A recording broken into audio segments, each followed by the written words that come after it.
what's up, everyone at the MMAcommunity.com. Matt Brown here, about to answer your questions. Wife is going to read the questions to me, and I'm just going to rapid fire them, bang them out quick as we can here. Okay, so this is from Wild. He said, "Thanks for joining us, Matt. I'm curious how life in Colorado is treating you. What do you and your family enjoy most about living there? Do you all get back to Cincy to visit?" We love Colorado, absolutely. And what do we love about it is everything, man. We haven't had any problems here at all. The neighborhood, we live in a great neighborhood, so that's great. The climate's great. We love going to the mountains, skiing, or snowboarding for myself. Yeah, man, everything about it's great. Okay, next question from Ish. Any prospective fights on the horizon? Nothing at the moment, but that call could come any day. Who knows? All right. From McGusto. Who are your favorite metal bands now and as a youth? And can you tell what it was like to be in the venue the night Dimebag was murdered? Favorite metal bands? Got 1,000 of them. Probably favorite of all time, I would say Mastodon. Probably by far Mastodon. As a youth was Pantera, easy by far. Overall, let's see, other bands, Sepultura, old school Sepultura, not really the new. Actually just picked up this album the other day called Killer Be Killed. Mass Cavalera's in. It's an awesome album. Let's see. God, so many. Machine Head's one of my favorites. God, man, I could go on all night. But I'll move on though. What was it like in the venue with Dimebag being shot? I mean, I don't even know how to describe it, man. I could tell you the story, but I mean, it was really surreal. I mean, I didn't really realize what had happened until it kind of walked away. I mean, I was a little buzzed and everything, but so I was just kind of in shock and awe and didn't really understand everything that just happened, and definitely didn't realize how big it was going to be, and didn't think I'd be answering questions about it 10, 11 years later. So, but that's why I carry a gun now. All right, from Conor McGregor Nuthugger. Who is your favorite fighter in your weight class, and what is it about Mike Perry that you like so much? Didn't know I liked Mike Perry at all, but all right. And obviously the favorite fighter in my weight class is myself. Okay. From The Emperor Rises. You've been in some incredible fights. Which fight in your career would you say you were most proud to be a part of? Oh, man. All of them had a certain meaning to them, every one of them, so it's hard to say. I guess probably Robbie Lawler on the UFC on Fox. That was probably my biggest audience, and that was probably the biggest fight I've ever had against probably the highest level guy I've ever fought, I think. Okay, next question from Ghost Bro. Do you play any instruments other than opponents' heads? And what's the most fun you've had in a fight? Yeah, I play guitar as much as I can, which isn't as much as I want. Most fun in a fight? Probably Robbie Lawler fight, yeah, now that I'm thinking about it, just because it was a very intellectual fight as well as a war. I think people probably don't see that when they see Robbie fight, but I definitely didn't see it until I was in the cage with him, and he's one of the highest fight IQ guys I've ever fought. Definitely the highest fight IQ of anybody I've ever fought. Okay, from Pitbull. Do you still feel with a couple more wins you could get back into the title picture?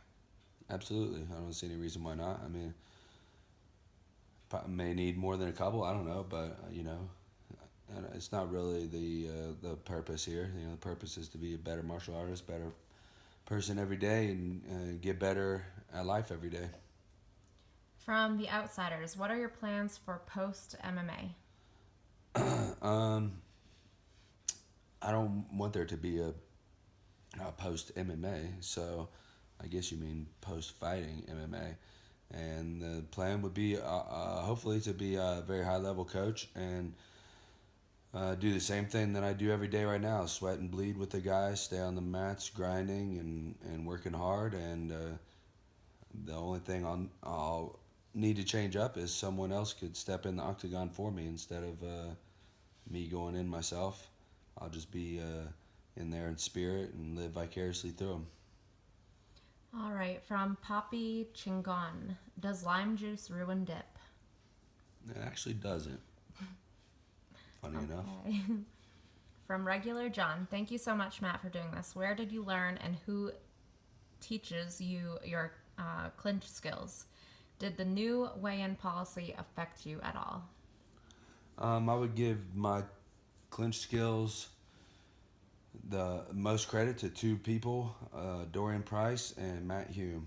Matt Hume probably more in the realm of transitioning into the clinch and using the clinch with wrestling and more pure Muay Thai, and Dorian Price with giving me the clinch with the real Muay Thai. He's one of the amazing Muay Thai fighter, lives in Thailand, has lived there on and off for many, many years and brings back the pure technique from there. And I only trained with Matt Hume for maybe 2 to 3 years, lived there for about a year at his gym, and learned more about the clinch in that time. Well, just learned more about fighting probably in that time than all the rest of the time in my life probably. Okay, and then did the new weigh-in policy affect you at all? No, not really. It was... I've always been smart about weighing in, and I mean, I just think a lot of guys do it wrong or undisciplined, lazy, a lot of different things. They're just not doing things properly, and I've always been one to just stay disciplined and sharp and tight with everything and dot all my I's, cross all my T's. And I think when you do that, 99% of the time, people are going to make weight fine. Okay, 2-part question from Birdwatcher. Part 1. If you could fight any former welterweight champ in their prime, who would it be and how would you plan to beat them? I mean, I don't know. I'd fight them all. And I'd beat them by elbowing them in their face. Okay, and then name the first thing that comes to mind for each of the following. Oh, God. Conor McGregor. Irish. Michael Bisping. UK. Women's MMA. Pretty girls. Okay. From Rhino. My buddy Matt Arroyo said that you hit hella hard. Thinking back on your experience in the Tough House and your UFC career to this point, is there anything you would have done differently? I mean, in hindsight, it's always 20/20. So I mean, I could look at a lot of specific fights, a lot of things that I've done that I could do differently.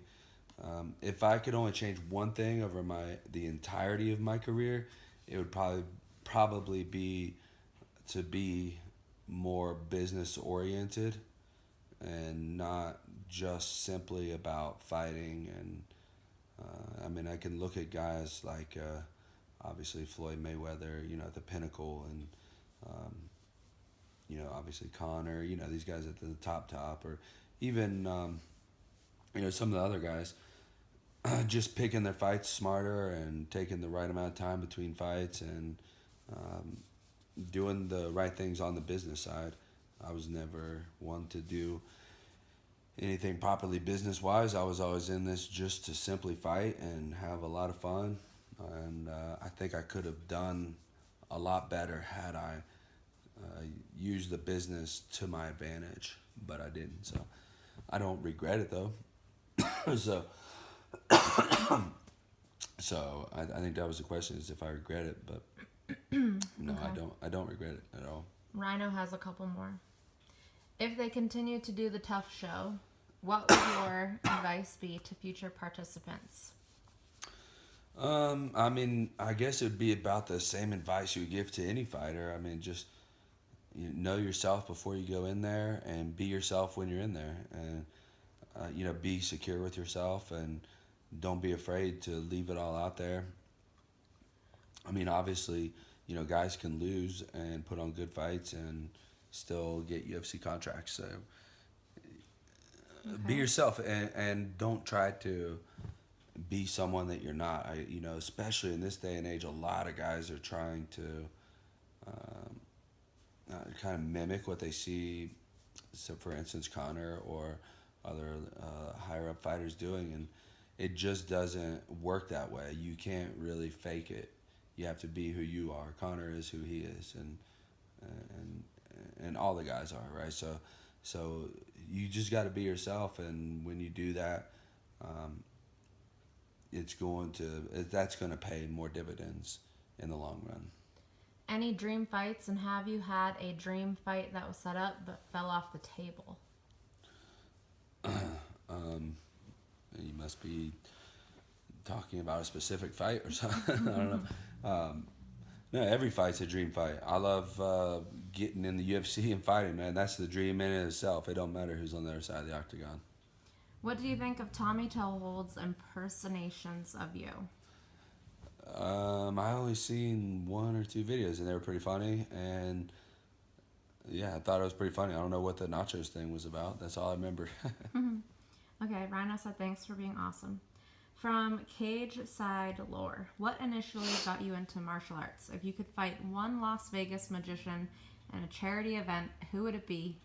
And is there one guitar riff you can listen to over and over? All right, start at the beginning. What was at the top? What initially got you into martial arts? Well, I signed up. I did some cage fights before I ever started fighting. So I guess that was what technically got me into it. And then when I got my ass beat, I figured I should probably go to a gym if I'm going to keep doing this. And then got to a gym, and it saved my life from drugs and alcohol. And I went down the right fork in the road, and that kind of kept me away. So that's a very short version of a very long story that will be in a book one day, I hope. And if you could fight one Las Vegas magician in a charity event, who would it That's be? a weird question. I only know two Las Vegas.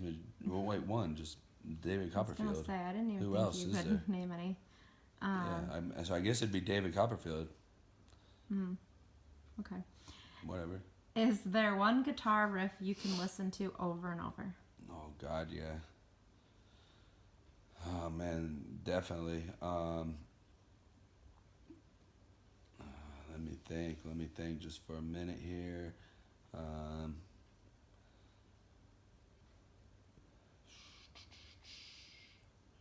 maybe Mastodon, Blood and Thunder. Okay. From the Robbie Fart, who is your idol? My idol. I don't idolize anyone, but I look up to a lot of people. Okay. Who would you most like to punch based on your feeling they have a bad attitude and deserve it? Every single person in the White House. You still dipping? If so, what kind? Nope. Nope, I quit cold turkey 3-4 years ago, and I mean cold turkey is shit. I literally walked into the gas station to get a can of dip and walked out with a pack of gum, and haven't touched it since. High five. High five. Do you still work out with Maurice Claret? It's been a while since I talked to Maurice. We chat on the phone every now and then. I live in Denver now. He's still in Columbus, so we haven't worked out in a long time. Okay, from Lurkin like Gherkin. Was your dad a tough son of a bitch in some describable way? Because where the fuck does your toughness come from? You must have some kind of idea about where your toughness and freaky cardio come from, because the existence of them is not in doubt or open to debate. My dad, was he a tough son of a bitch? In his own way, just like I think most people probably are in their own way, but all those things, toughness, cardio, um, all these things I believe come from the mind, and I believe that they can be built in the mind also. A lot of people associate those types of things for what they see in a 15-minute fight or in a very specific situation, whereas those things are the result of years and years of consistent, dedicated work. Um, like toughness isn't necessarily what you can do in 15 minutes. Like that's the easy part. The harder part is doing it for months on end and not breaking your diet, like, or not staying home when you need to go train today, and or turning down going out with your friends when just so you can go into the gym. This is how the toughness is originally built. Okay. From McGusto, great southern trend kill or vulgar display of power? Chin kill.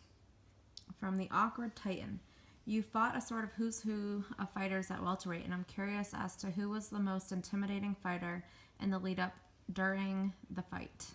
Not that I expect you to be intimidated because this is what you do for a living, but I'm sure some guys present a more daunting task than others. So yeah, that's part one. And I guess I haven't really been that intimidated or equally intimidated by all. I guess I would say everybody presents a certain problems, and those are intimidating. Not the physical person themselves. What are the biggest ups and downs of being a fighter? Well, winning and losing.